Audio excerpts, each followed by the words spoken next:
araw muli ng Sabado. Today's June 28, 2025. Hi, mga parikoy, mga marikoy, Radio Ben Baggio na kumikilala sa kadakilaan ng lahing Pilipino.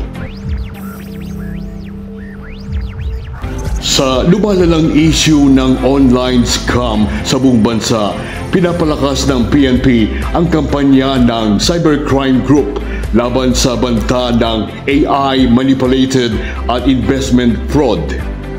Nagbukas ang PNP ACG ng Facebook group kasama ang Scam Watch Philippines na maaring mag-report ang publiko sa kahina-hinalang online aktibidad kagaya ng panloloko at mga peking endorsement.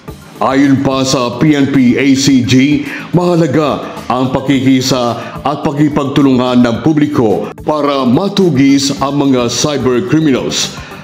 Ayon naman kay Josel de Guzman ng Scam Watch Philippines, ginawa namin ngayon, nakipag-partner kami sa Gogolook for the technology.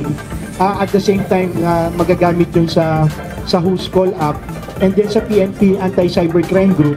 Kasi ang kailangan nila lead, di ba? So ang gagawin natin ngayon, i-empower natin lahat ng mga Pilipinong may Facebook na sumali sa Scam Watch PH